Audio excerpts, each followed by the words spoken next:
All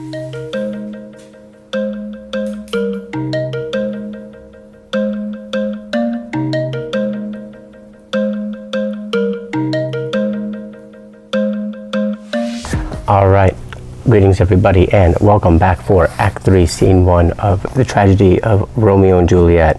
Now, one thing before putting all of these together that I never noticed is that Act 3 doesn't have a prologue. So I'm not sure how he makes the decision on which acts to do prologues on, if there's like a routine to that. But we don't have one for Act 3, which is interesting because I think a lot obviously happens in Act 3. A lot of big plot points that keep this story kind of moving from the beginning to the end. So let's just get right into it. We start with Mercutio and Benvolio. And both of these young men, like we've seen in Scene 1, Act 1, Scene 1, they're primed to quarrel. They're ready to fight. There's this tenseness that we get a sense of because they're on edge about each other, essentially, being on patrol, right? Making sure they don't get into a scuffle, right? Or if they're going to get into a scuffle, and there's always kind of that what if factor to it. And that's what Benvolio's kind of faced with here, especially being a Montague and being on one of these clear opposing sides with these families. So one thing that Mercutio mentions here, and he uses it as a general criticism for both, the Capulets and the Montagues, is that they're quick to fight about things or insults or words with very little substance. So they'll fight about, being woken up by dogs, or wearing a certain clothing item before a holiday, right? Which is, you're not supposed to do, right? Off limits. So this is the kind of stuff that people find the reason to have these divisions, right? When we talk about these families, or just in general, I guess.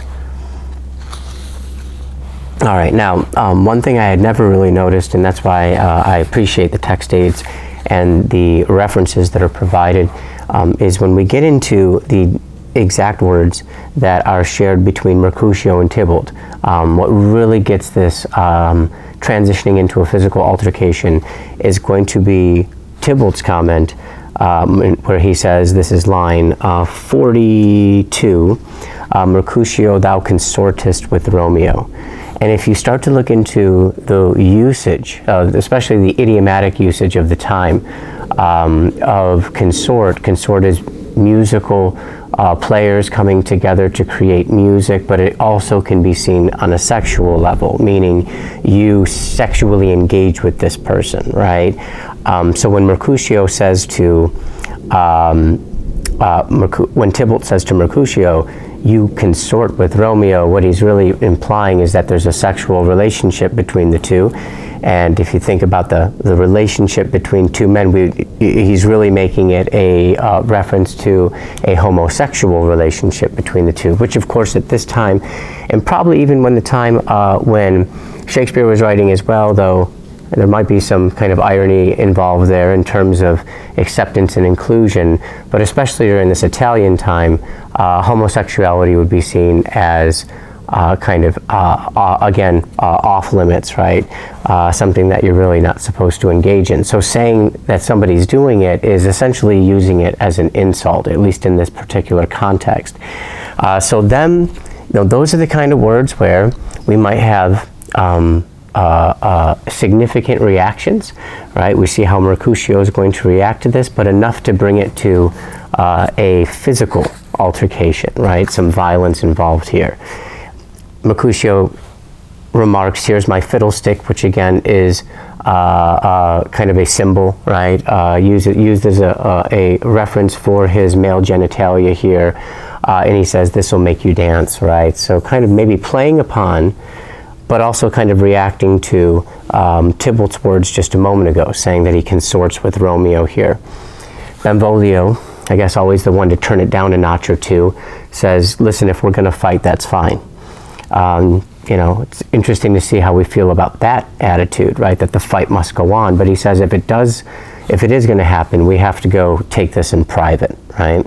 Just at this moment, Romeo arrives, right?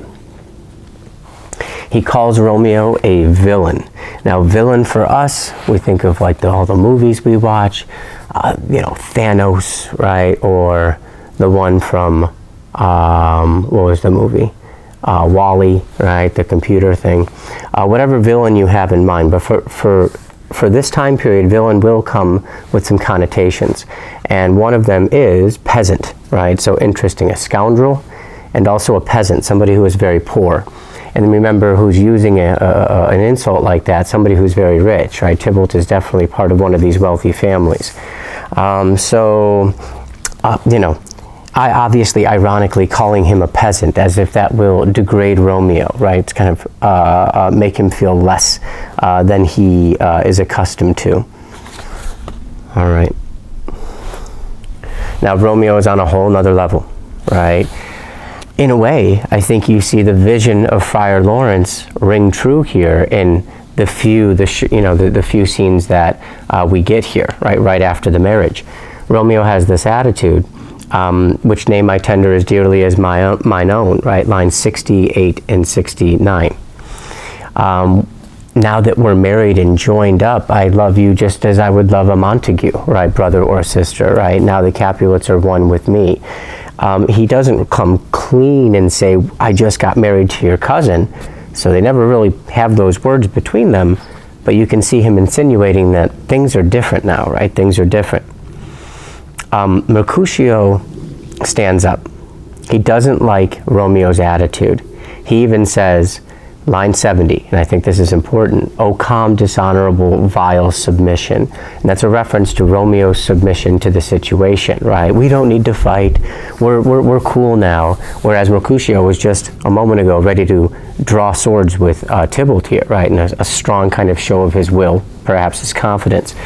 So that's when he steps up and he wants to continue to have at it with Tybalt, insulting him, and then they fight, right? Tybalt says, I am for you. Tybalt doesn't need much provoking, I don't think, right? Especially when he realizes, I am not the one who drew first, right? I'm kind of following some set of rules here.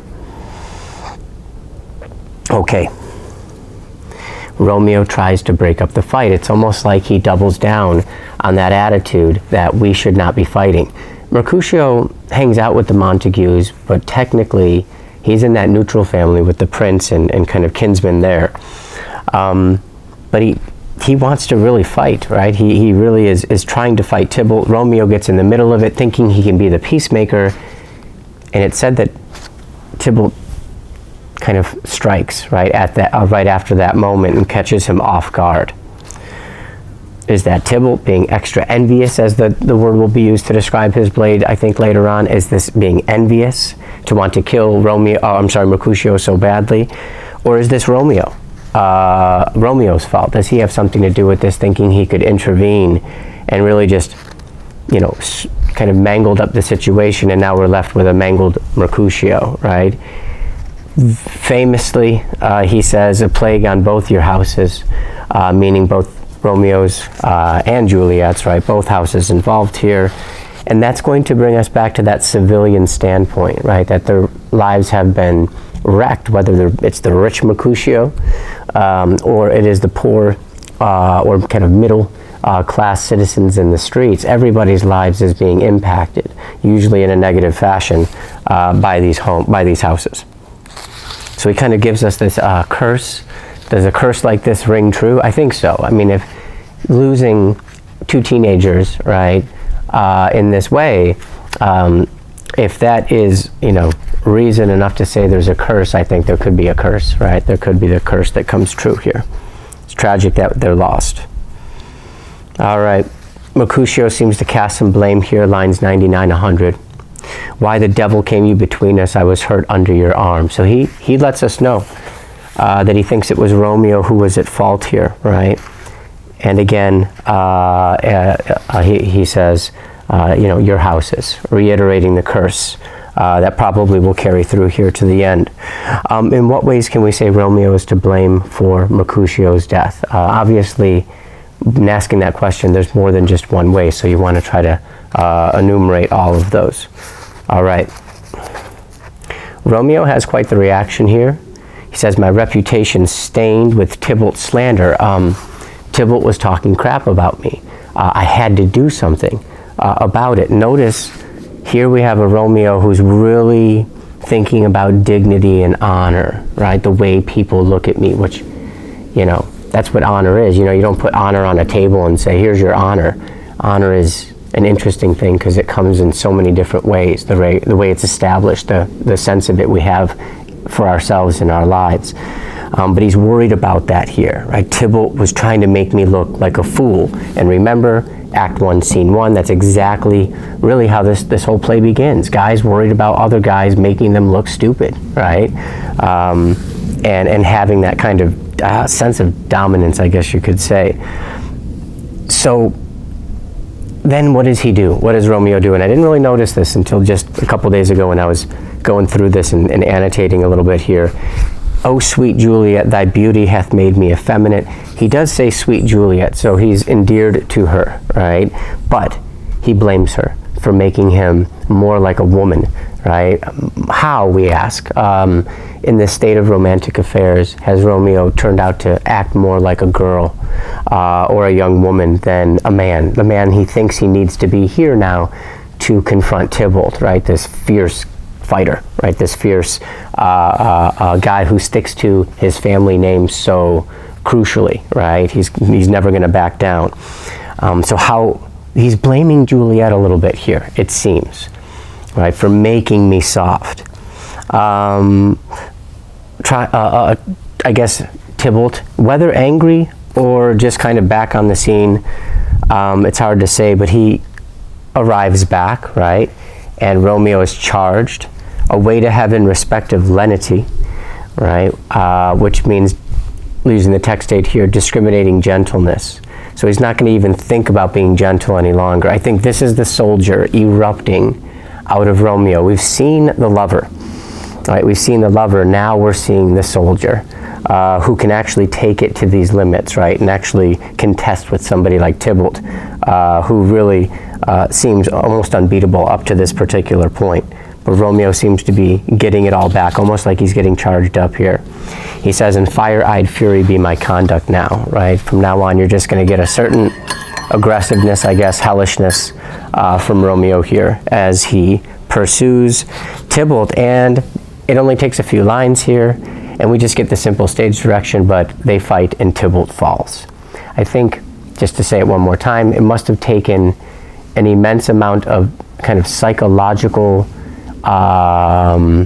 motivation, right? The way Romeo's thinking about his situation and the forces that are kind of against him in that moment where it's all taking place with Tybalt. But whatever is happening there, he uses that to best a very skilled competitor there, right? Tybalt. And he kills him brutally, we find out, brutally. He really lets him have it. Right, that's why this well-mannered, well-governed, youth of Romeo that we hear about earlier in the play seems to really dissolve as we start to see the full appearance here and see really what he does. It's not just words, it's actions. All right, you could even argue that Romeo is guilty not only for the loss of Tybalt, but also the loss of Mercutio. Right, so Romeo goes from living the golden life, couched in a world of luxury and convenience, to killing people, right? Almost like a soldier, right? Out there in the streets or in some particular venue, right? Disposing of life as he comes across it. All right, Lady Capulet. This was her brother's child. I don't know if we ever see the brother. I guess we do. It's the older Capulet at the party in the beginning. And the whole Capulet side loses Tybalt here. We think about what Tybalt's character represents as we move forward, right? And that is gone now from the play, at least at this point in time. All right. The word envious is used, line 165, when Benvolio is relaying the events to everybody here, Prince, Lady C, everybody else. He says it was an envious thrust from Tybalt. So when Romeo was getting in the way, it should have been a clear sign to both sides, as maybe it was to Mercutio, that the fight was stalled or it was ended, right? You're done. He's ending it. But instead, Tybalt took the advantage, or took the opportunity, right? And struck when maybe he shouldn't have, and maybe that was envy, right? Envy is one of those, as we say, the 7 deadly sins, right? So it's a powerful idea, right? What envy will make us do here. All right. They live by an old code here, which is still practiced in some parts of the world when we talk about law and order, or a very loose form of it, but it's that eye for an eye justice. You take my finger, I'll take your finger, right? You take this, I'll take that. You take somebody from my family, their life, we must now take one from yours. And that's exactly the attitude that Lady Capulet has here, right? Romeo slew Tybalt, he took one of ours, Romeo must not live, right? So she has a pretty hard line here. All right, Romeo is banished. That is the decision from the prince. And there's a lot to say in terms of our understanding of that, right? But we just wait to see Romeo's reactions, right? He'll be all over that, and we'll see how he's reacting to the idea that it's not death. He's actually been nice about it, and he's given him banishment instead. So he's kind of changed the punishment. He's altered it. For what reasons we could, think about and discuss, but that's the arrangement. All right, so we start Act 3, Scene 2, with some Greek references, and one is fightin'. And the gist of this is basically a son not following his parents' rules, right, or advice, right, or kind of living by their guidelines and going astray. And that's basically what we have with fight. And he gets himself into some kind of, he's one of these deities, but he gets himself into quite an episode, right? And it's all about not following your parents' wishes, going against their desires, right? We all have our own experiences with, big themes like that. He disregards parental warnings, much like Juliet is doing here. In a way, she's been directed to, think about this marriage with Paris. There's no other suitors in sight. Nobody's made aware of anything else in her life. And she is of that stature where she would have to really make these decisions known to her parents, right? Everything would be known because of what's at stake, right? The passing on of her lineage and her name and her wealth and her estate and all that stuff. And she's disregarding all of that, right? So in a way, she's going against her parents big time. She talks about lines 12 and 13, and learn me how to lose a winning match played for a pair of stainless maidenhoods. What's on her mind specifically, at least in these particular lines, is the physical relationship that she may have with Romeo, that they are both still virgins, right? And therefore have, something in common, which can be very important for people, perhaps, when going through these experiences. So she's really thinking about the physicality. I think that's important to note just because of the major themes in place. It's not just the temptations of money and lavish homes and clothes that draw us into desire, which can lead to, perhaps questionable roads in our lives. It's also the physical need, right, and the physical temptation. And you can see that for Juliet, a lot of things on her mind. That is definitely one thing that's on her mind as well. And learn me how to lose a winning match. She wants to play a match with Romeo, but lose in the romantic sense, right? In the sense that at least we had these experiences, right? Now, a very important line I do want to focus on even more so would be line 14. Hood my unmanned blood bathing in my cheeks.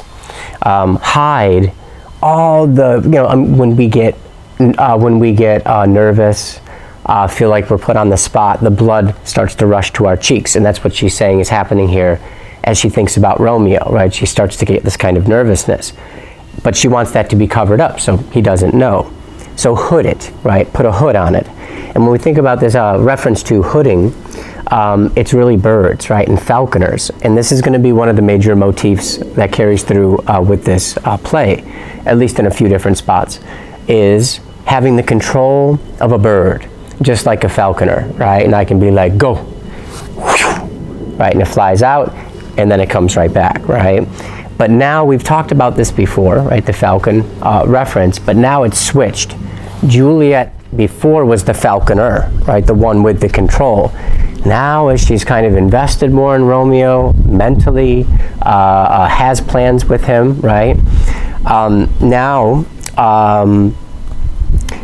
she's the one who's being kind of lured on, and maybe Romeo will have more of the control as we get into this next act here, right, deeper into Act 3. So maybe now it's changing. Line 16, it says, think true love, acted simple modesty. Using the text aids and kind of thinking about it, she is trying to have a certain mindset. I am doing the right thing. I think when young people are going through things, especially if you're, let's say, going against your parents' wishes, defying their authority, you might not have a lot of people to talk about that with, right? Definitely can't talk about it with your parents, because that's kind of, who the issue is with. So that's it. She's trying to convince herself that she's doing the right thing. I think we've all been in a situation like that before, right? More, without getting into really too much depth, the text aids helped me out immensely. In fact, it was on like a page in the very back because there was so much to say about it. But when you look at the and when I shall die line 21, that's definitely speaking once again to sexual experience, arousal, right? Things of that nature, right? Dying in the more optimistic, sensual sense, right? Ironically, is what she's kind of talking about there, right? So I just wanted to make that clear. Notice she also uses the reference in line 26 to a mansion, right? A mansion of love. I think we find these young people, these young wealthy individuals here, having to reference what they feel is genuine love and kind of concern and thought about a person with material items, whether it be gold, right, or silver, or whether it be fine clothing, right, silk, whether it be mansions, right, these wonderful abodes that we find throughout the world here. So that's how they measure love. And that's a thematic, crucial question that you can always ask yourself. How do you measure love? Is it through how much one gains through some kind of relationship, or is it on a different level for you, which obviously you would have to think about and could explain. But notice our young people here, it's always through the allusion to money and wealth in some shape or form. And pay no worship to the garish son, line 25. I think that's a line that expresses that idolatry of this young couple, right? Of course, it's Juliet speaking here. But this idea of not having to pay worship to the garish son, garish being harshly bright, a harsh god, a judgmental god, right? One that maybe even will, you think about like the Pentecost or some of the references that show a real direct intervention within the world here, that may even have some kind of form of revenge here, right? Just desserts for people who stray too far, right? Remember the time period. Remember the time period compared to, of course, our day and age, 2022. She is impatient, line 30. And again, a reference to like a child that hath new robes, like when you have beautiful clothes that you want to put on and you don't get to wear them yet, right? That's how she feels right now. It's a way of describing her feelings. Think about the servant class, they don't have the dresses. They don't have the new robes to put on. They don't share in these experiences. We're reading about a very particular type of young people here. All right. The nurse comes in dropping the chords, line 36. She goes, aye, the chords. Yes, the chords. But this, for the most part, is a time where they try to be very modest and abide by strict sexual codes, right? Probably way more than we do nowadays, generally speaking, of course. So this would be something that would be highly anticipated when a couple's married. I mean, to Romeo and Juliet's credit along those lines, they do wait until they are married to move forward, which wasn't all the time during this time period. Sometimes couples would, on the sly, get together and probably have more kind of a physical contact with each other, but that was always in secret, because there's always this idea of courtship, right, which trickles down to all the different classes, right? So there's the chords, right? There's your ladder, because we know why Romeo's so interested in that. Now, the nurse immediately says, what's happened here. She gets into the fact that Tybalt has died. The only thing is as she starts to describe it, she leaves Tybalt's name out of it, and so Juliet thinks, for at least a good chunk of the time, that she's talking about Romeo has died. And one thing she says is, how could heaven be so envious? Another clear expression of the idolatry of her mindset here, right? That Romeo could be the one to be so great as to be envied by heaven, instead of the kind of more obvious other way around, right? To envy heaven, if anything, right, is what you would want to do. You really can't envy anything on earth once you have it kind of compared to the greater being there, right? So you can see the idolatry here. Verse line 54, I like to just point it out because we'll be talking about Tybalt's death here. They're reacting, but after this, he's gone. Tybalt doesn't come back. It's not a zombie thriller, right? I don't know if they've made that version of Romeo and Juliet yet, where they all come back as zombies. But here it says, here on his manly breast, and we do get the adjective manly to describe his breast. And it is important because Shakespeare breaks down the theme of kind of stereotypical ideas about young women, stereotypical ideas about young men. But I do think he also rearranges some of that thinking for us, and he makes it much more complicated, right? And we can really think about the characters here. But Tybalt, here we get a manly breast, right? And one of the last few real descriptions that we have of him. That, of course, coming from the nurse, she is a Capulet. She might be a little biased. Now, Juliet, right when she thinks it's still Romeo dead, her immediate reaction, this is line 60-61, vile earth to earth resign, end motion here, and thou and Romeo press one heavy bier. She is ready to give her body back to the earth. No one else will have me. Notice, especially in the physical sense, if I can't have Romeo, I don't want anybody. I will now just return to the earth. I will give back what is borrowed, right, and give it back to the dirt. So that's her immediate thought when she thinks that Romeo has been killed, is that my life is essentially over, right? My physical life is over. She finds out it's Romeo, and then she has some confusion here. We see in lines 70, starting on line 74. And what we get here, what we commonly do in class when we cover this, is we start to look at all the oxymoronic language here. Serpent heart, right? Dragon, fair cave, beautiful, tyrant, fiend, angelical. It kind of goes on and on. You also see raven, dove-feathered raven. Romeo's been described, I think, or at least within some similar kind of context, as a raven, right? Something that prays, right? Something that has a very clear, true direction, right? It is the predator. We get even more of that wolvish, ravening lamb. So really kind of getting back to this idea that I thought he was gentle. I thought he was a good person, and now I see the predatorial nature of him, and it's confusing her. How did a guy who was so sweet, you think about the party and the subsequent time they spent together talking, whatever, he was so sweet, how could this be Romeo? And she even makes a line, 83, in mortal paradise of such sweet flesh, kind of taking us back almost to a Garden of Eden, right? The very beginnings of, as they kind of say, temptation, right? And that's why we have sweet flesh. What was driving these two young people forward to be together? Sweet flesh, right, is what we have there. And this is our mortal paradise. And mortal paradise is oxymoronic in itself, because mortals, what do we do with a paradise? We ruin it, right? We destroy it probably one of the first chances that we get. It doesn't last long. Look at the world today. I wish I could say it was a more optimistic overall kind of scene. But paradise would be nice, right? So even mortal paradise, right? All these things are just immediate contradictions. And that's what Romeo, probably the greatest of all so far in the play, represents. This walking contradiction. Think of the Green Day song.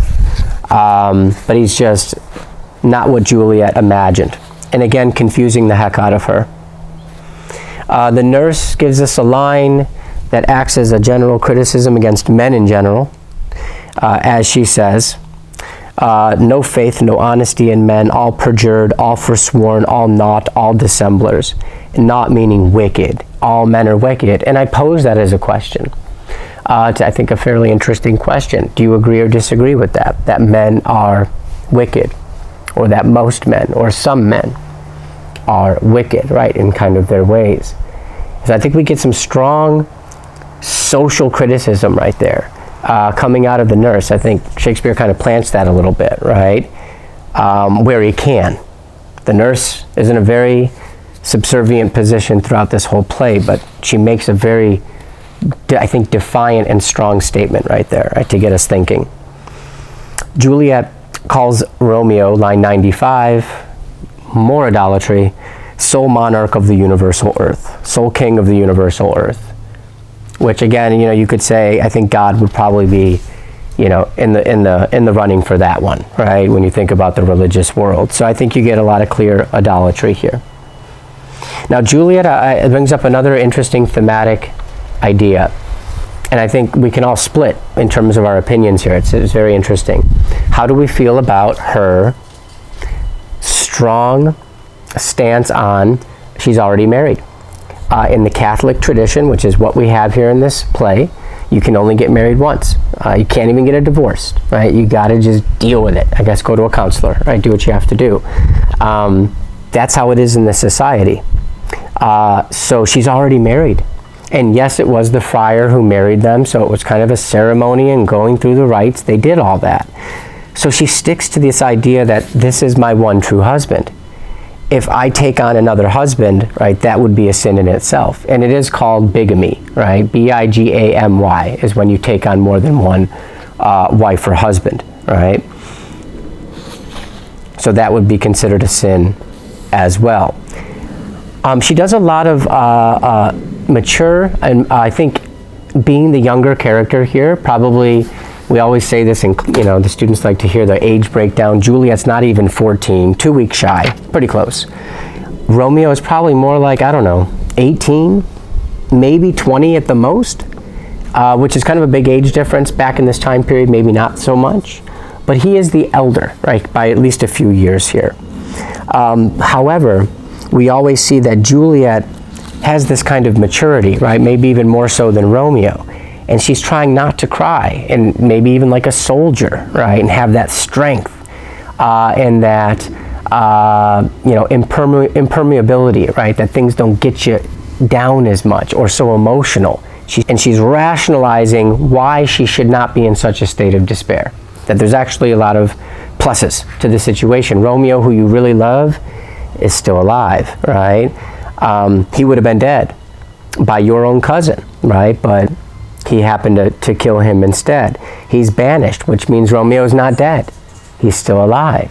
He's still out there somewhere, right? This guy that really she feels very attached to at this point in the play. I don't think it decreases anymore for her. I think we'll see how it goes for Romeo. All right. She makes kind of a maybe even a cruel statement here. Thinking about the nurse, the Capulets, they just lost Tybalt, and she says, line 131, 132, mine shall be spent when theirs are dry for Romeo's banishment. I'm not crying for Tybalt. I don't have any of the tears needed for Tybalt. All my tears are going to Romeo's banishment. And that seems a little disrespectful because Tybalt's dead. There's no coming back for that. Romeo's still alive, and yet she's saying that all her grief, this is her cousin. Tybalt was her cousin. We don't get a lot of background between covering the two of them, so we don't really know how close they were. But still, how important was that family loyalty? We talked about that earlier. That's up to you to decide. But Juliet really seems to cast that aside pretty quickly. Line 138, and death not Romeo take my maidenhead. Maidenhead is virginity. So again, Juliet, my virginity will be taken by death. And so we have this ongoing personification of death, right? And this kind of emptiness being what occupies these two young people, which is very ironic because young people are vibrant and full of energy and full of life and possibility of their lives.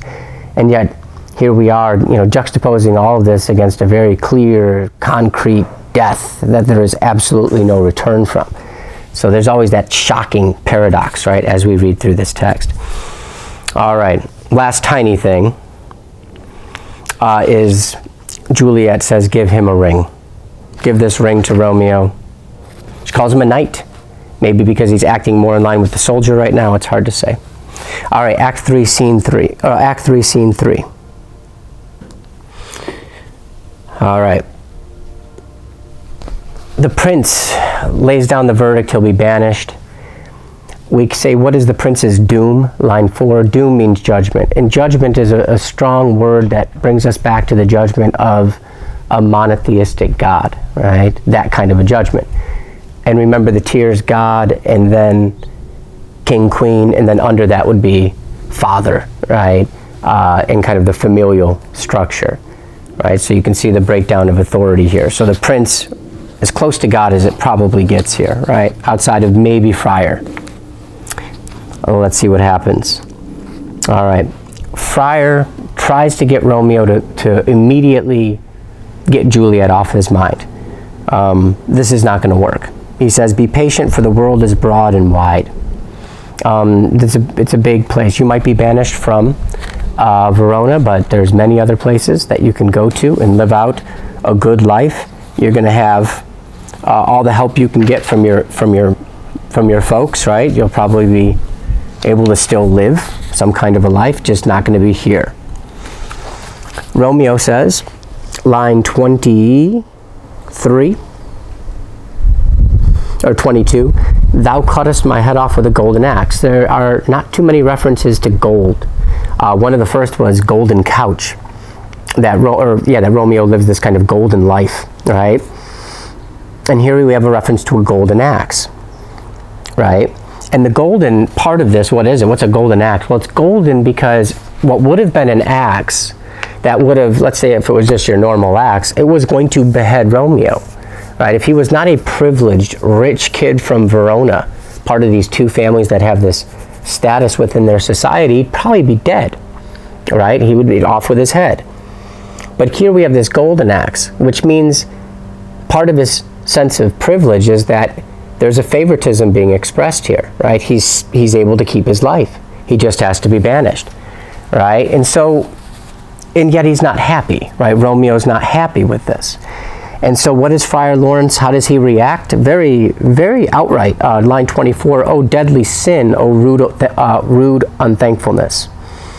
He calls it a sin, right? Rude unthankfulness. And I love it because we just came out of a passage not that long ago that had all this oxymoronic language, right? And here, line 24, rude unthankfulness. There's nothing oxymoronic about that. We're talking about unthankfulness of youth, and Romeo in particular, and how rude that is, to the point where it's almost like a deadly sin. Careful.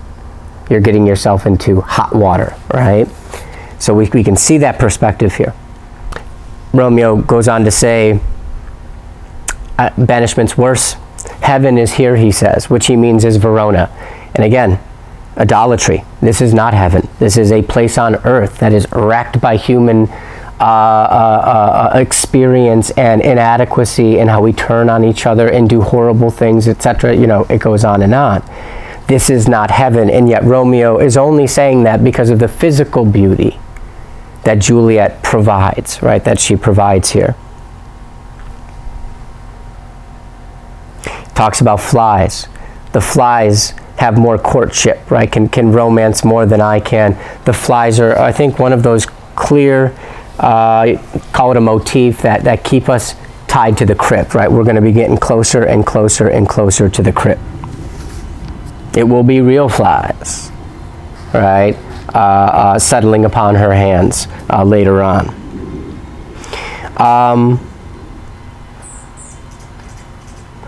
All right, Romeo shows his suicidal tendency here. And him and Juliet are quick to jump to this idea, at least Romeo, maybe not Juliet, we'll have to wait and see. Romeo is quick to jump to this idea of just offing his life, right? Another sin of the times. You don't take your life. You don't determine the end day, the end fate. God determines that, right? It is that kind of that world controlled by fate, right, is what it is. And people have all kinds of different ways of thinking about that nowadays, right? Take a philosophy class and you can start to get involved with that. But he's ready to take his life here. And he says, no poison mixed, no sharp ground knife. Poison and knife, we will see those two things used later on. Of course, I don't want to say too much. But again, in this kind of woeful feeling of fatalism, right? Wanting to just end my life because I'm banished from this girl that I like.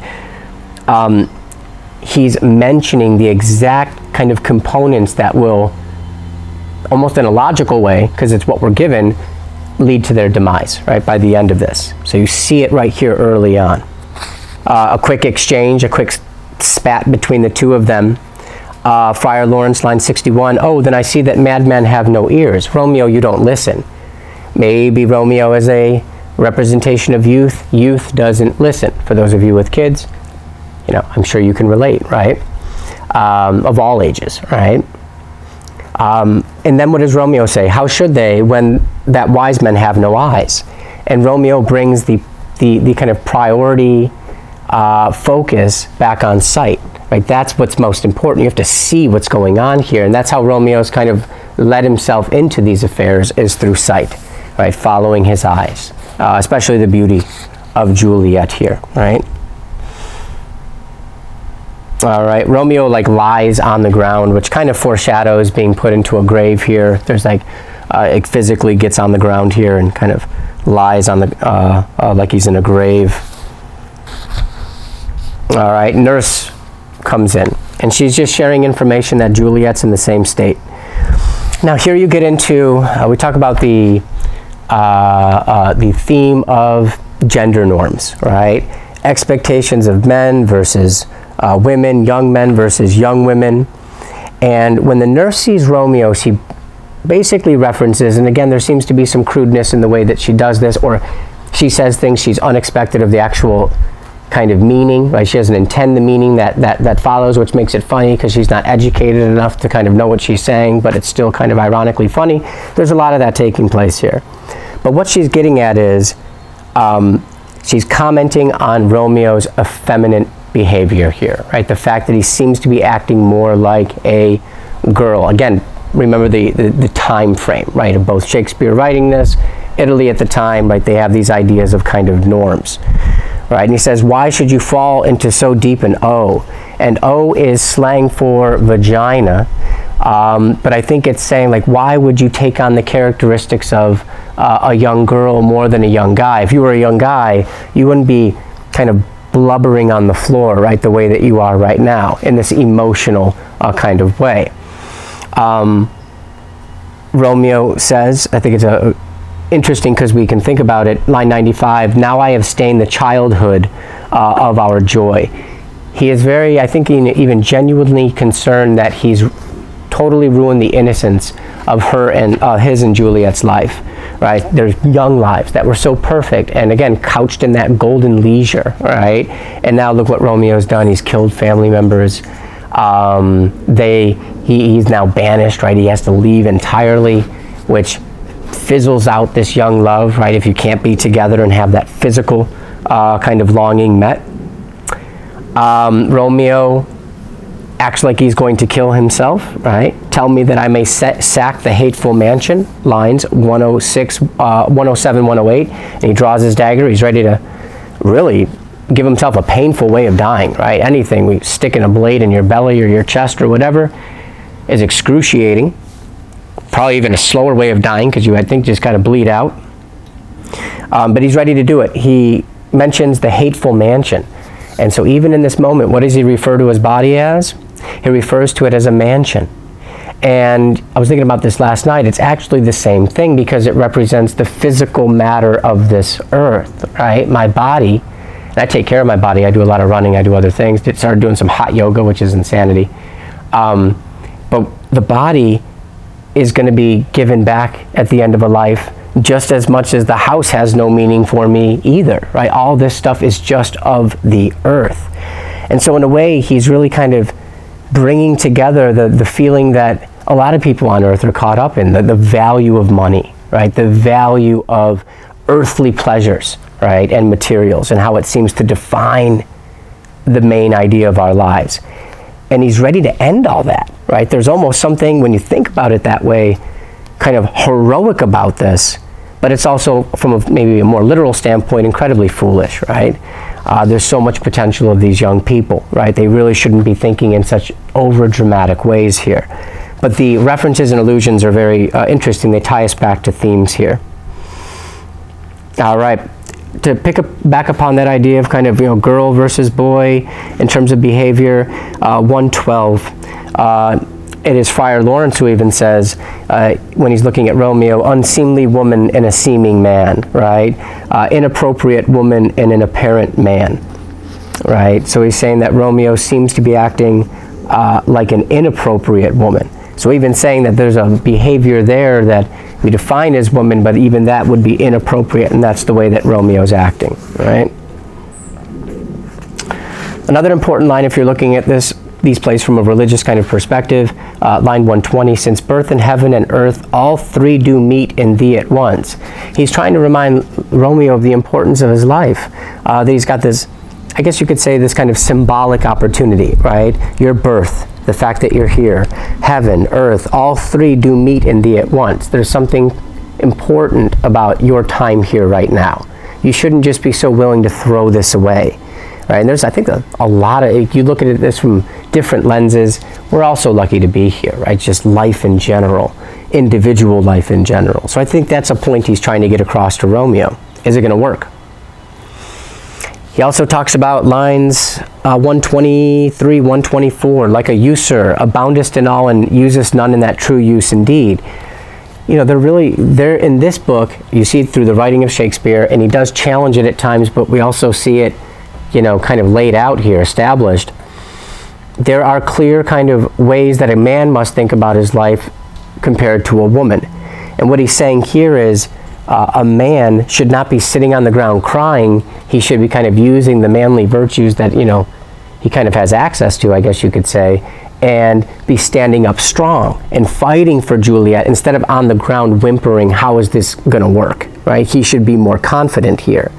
And they liken it to a usurer, which ends up getting into idiomatic kind of expressions here. And it gets to sodomy, right? The idea of sodomy, which was highly discouraged and looked down upon in the society, laws against it, because by outlawing anal sex, you basically outlaw homosexuality, right? People can't be gay because anal sex is that kind of tends to be the primary way that people have sexual intercourse, right? So saying that, you know, your behavior here is just like somebody having anal sex, it doesn't help our society, because from their perspective, everything is a procreationist society. You have sex for one reason, to have children, right? We've been mentioning those pressures. We've been getting a sense of those pressures when we see it, Juliet's life and what she has to go through, right? So you could see a lot of that thinking, that, you know, age-old thinking. Again, year 2022, we have, you know, many different perspectives to consider. We are really in kind of the evolving stages of a lot of these perspectives, which is actually really good to see, right? But you can see some of the ideas laid out, boys and girls, men and women, here in this text, right? But you're not serving your purpose, is what he's saying. He even calls him a skillless soldier, right? Referring to a flask here, but the idea of Romeo being a very unskilled soldier, right? Not good at his job, right? Not able to perform the task. Real quick, lines 150 down to like 154. This is like, if this would be the way that the rest of the play would go, this ideal ending, it would be beautiful, right? Friar Lawrence will cinch everything up. Kind of publicly proclaim the marriage, which is blaze, right? Kind of blaze it in, right? Reconcile your friends, right? And get everybody cool with this idea of what happened, right? I'll calm everybody down, explain the particulars, what's going on here, the benefits of Romeo and Juliet getting together and what it means for these families. It doesn't end up this way, but man, wouldn't that be really cool if somebody wrote that ending, right? And it was just a very happy ending. Or as happy as it can get. We've had a lot of loss of life, you know, and all that, but to see, you know, the future events here, that'd be a very different ending. The goal is to sojourn in Mantua, and Romeo, Friar Lawrence will send word to Romeo on what's going to happen next. So be on the lookout for a letter, is basically what he tells him, and go hide out in Mantua. All right, I will finish up scene 4 and scene 5 at another time. All right, thank you. All right, we're finishing up Act 3, Scene 4 and 5. Scene 4 is super short, and I think the main purpose of Scene 4 is to keep the narrative going, the kind of narrative thread of County Paris, who has been promised Juliet's hand in marriage, in the more formal kind of ways of doing it, right? This kind of formal courtship that he's got going.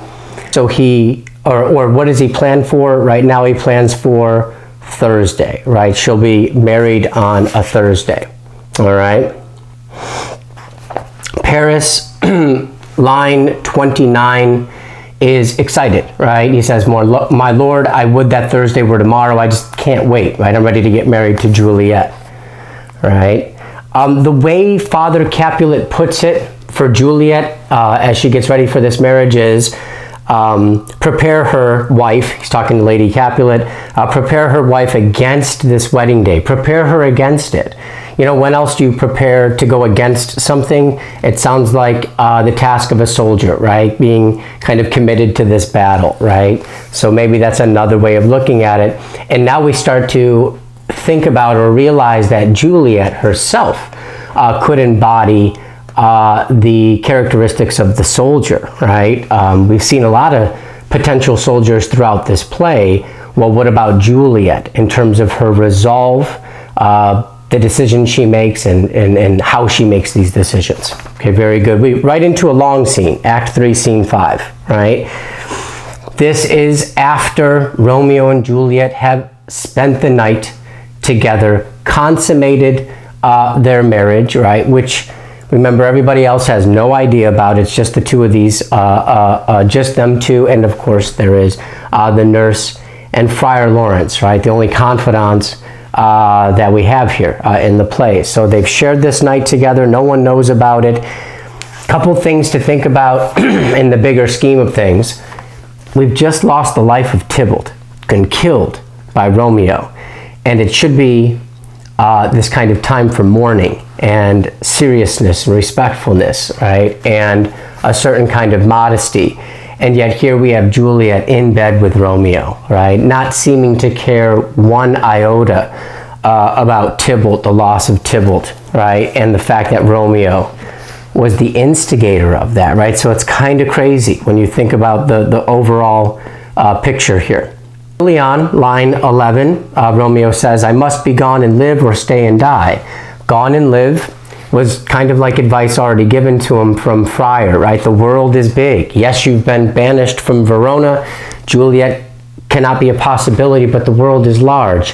And he's thinking that a little bit here, I think. He's kind of 50-50 a little bit very early on here in Scene 5. But get down to line 23, and he says, I have more care to stay than will to go.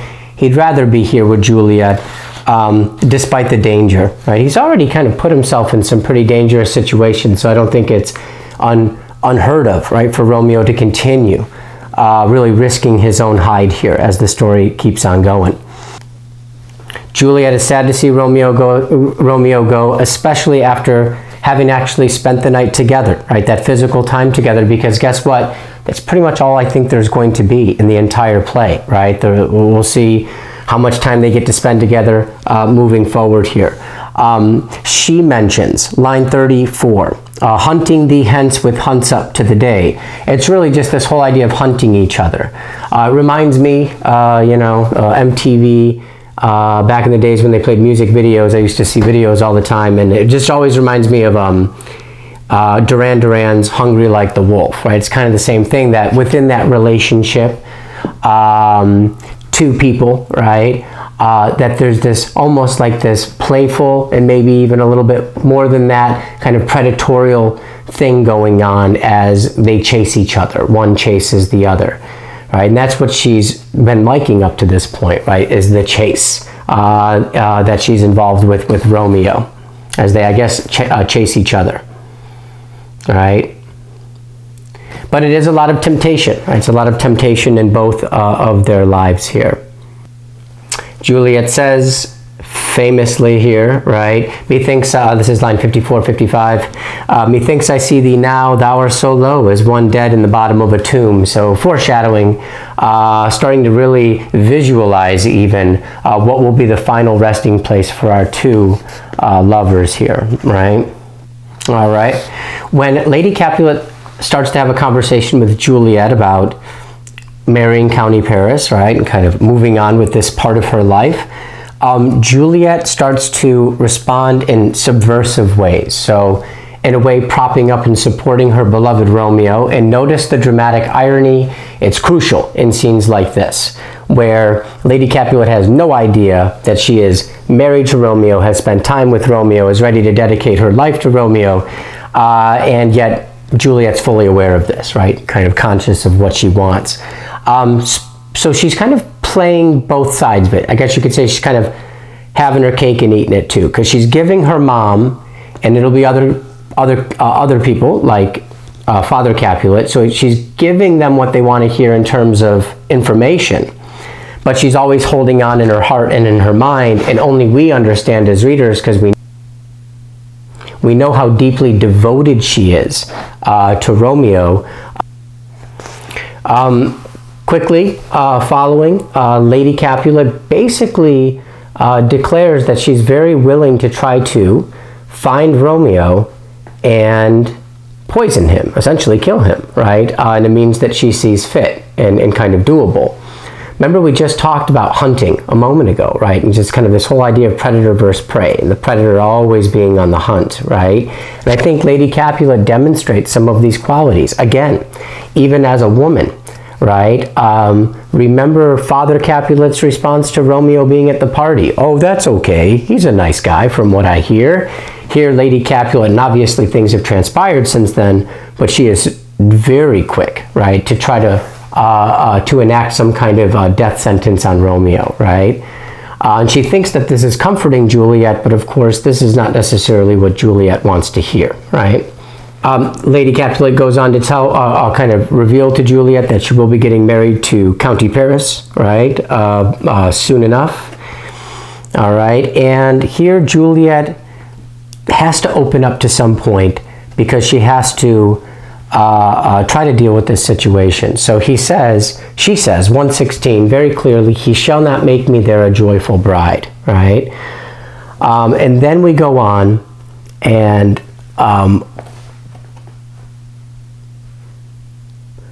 Father Capulet quickly walks into the room and he says, 126, 127, but for the sunset of my brother's son, it rains downright, meaning it's not going to end. Tybalt is never going to come back. I think it's to somehow, to quickly remind us that death is permanent, right? Romeo's banishment, well, he still lives, and he can live in all kinds of ways, just not here in Verona, right? Not here where he wants to be, unfortunately. But let's remember Tybalt's situation. He doesn't come back, right? He will be going to the tomb, and that'll be it for him. As soon as Capulet realizes that Juliet's not happy, totally happy, right? And instantly kind of committed to the plan to marry County Paris, he starts to get pretty angry. He immediately says, 142, 143, doth she not count her blessed, unworthy as she is, that we have wrought so worthy a gentleman to be her bride? They've spent time looking into, and in a sense reserving the respects of County Paris, right? They've spent time getting this related. That's what arranged marriages are. You have to put in the work, right? And they've wrought it. They've kind of put this together, and they're hoping that their daughter would be proud. And I ask you, the reader, right, the question, should Juliet be proud of County Paris? There's some characterization of County Paris that we see throughout, so we can analyze that. But does he sound like a good fit for Juliet? Is this somebody that if Romeo wasn't necessarily a thing and it didn't happen the way it does this sound like he'd be a good match for Juliet and a linking of families? I'll leave that up to you. In line 155, as his anger increases toward Juliet as he thinks about how ungrateful she is, he kind of sees it as a sin for a child to be this ungrateful. He uses the line, out you green sickness carrion, right? And carrion is immature anemic bag of bones. So it's describing what he thinks, what he's trying to say Juliet looks like, a pile of bones, right? I guess she's looking kind of thin. I think that's a clear visual because we will have other thin characters. One that really comes to mind, having got there yet, but we will, is going to be the apothecary, who's in a anemic, almost deathly state and is in need of coinage, right? Is in need of money, payment, right? We have the passing of payment here and there throughout the play. So just something to think about, right? Juliet at this point is almost like in a minimalistic state, right? Only requiring the excesses of Romeo, I guess you could say, right? That love she's trying to have. We see that Father Capulet threatens Juliet with physical, abuse. He says he's going to, slap her. My fingers itch, right? Which is an expression, I'm getting ready to slap somebody, right? Says Juliet's a curse, right? And he calls her a worthless woman. In line 167, he says, out on her, Hilding. Hilding is going to be a worthless woman. And I ask you, why do you think he thinks she's worthless, right? What is it with Juliet that Father here would say, you are worthless? Why would he make that claim? Lady C tries to calm him down. Line 174, you are too hot. Hot could also be just, in terms of hellishness, the sinful kind of nature of who we are, aggression, violence, right? What we're seeing in him right now, anger, all of that. He stresses the idea of nobility and honor. One thing you can say about like the way somebody looks is they're attractive, they're handsome, they're beautiful, they're pretty, they're stylish, kind of whatever. But when it comes to honor and dignity, that's what Father Capulet really tries to stress with Juliet. County Paris has honor. He has dignity, right? And these are things that are not necessarily just on the surface, something you can see. It's more internal. And that might be what he's trying to stress, right? The internal qualities of somebody. Not just what's on the outside and that attracts us through sight. And that's why we have so much sight here, these young people getting hooked up on their sight. If you don't agree with Father Capulet, if you will not marry County Paris, your fate will be, he says it lines 192, 193, to starve in the streets. And again, starve, right? To go thin as a rail, right? And we have some examples of that compared to the superfluousness and the kind of excess that we also have, right, throughout. More of the nexus, as they say, right, of death versus life, as Juliet compares what would have been the bridal bed to a tomb, right? If this relationship with Romeo does not, cannot be, right?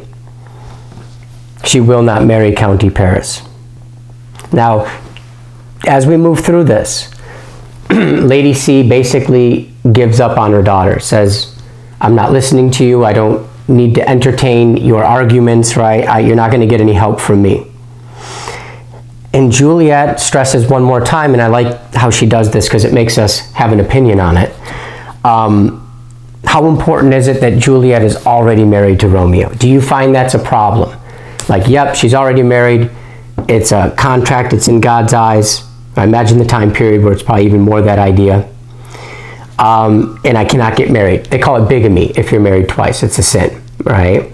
Or do you think that whatever with Romeo, yes, the friar might have married them, but we can somehow just dissolve that or resolve that, and we can just move on to something different. They can have new partners at that point. How do you think this should be handled here? She turns to the nurse. The end here of Act 3, Scene 5 is Juliet losing all of her support system, right? Dad, mad, Lady C, frustrated, kind of given up. And now the nurse here who is, you could argue, following the paycheck. It's not Juliet that pays her bills, right, and lets her stay in this home and have the lifestyle, which is probably better than on the outside, right? It's not Juliet, it's the folks. And so she's going to, at this crucial point in time, the nurse, even though she's helped to drive this thing so far as she already has, she's going to take the biggest step back now, right? And she's not going to help either. In fact, she seems to reverse her stance on Romeo, who she was kind of more for before, and now it's just about Paris, right? Because it makes more sense. That can be an open relationship. He's not banished. And I think he's even better, she says, right? For it excels your first match, she says in line 223, right? Juliet, by the end of this scene, is crying out, line 235, ancient damnation. She's going back to original sin, right? Like, what's happening to me really represents some of the more poignant kind of aspects of humanity, right? And things that go awry here, right? Literally, I'm just reading the text aid, literally referring to original sin, right? But also could be calling the nurse an evil old woman as well. But I think I agree. I think it's taking us more back to that idea of temptation, right? Look, she's realizing, whoa, all of a sudden she's catching her bearings and taking stock of what's really happening in her life right now, and it's kind of chaos.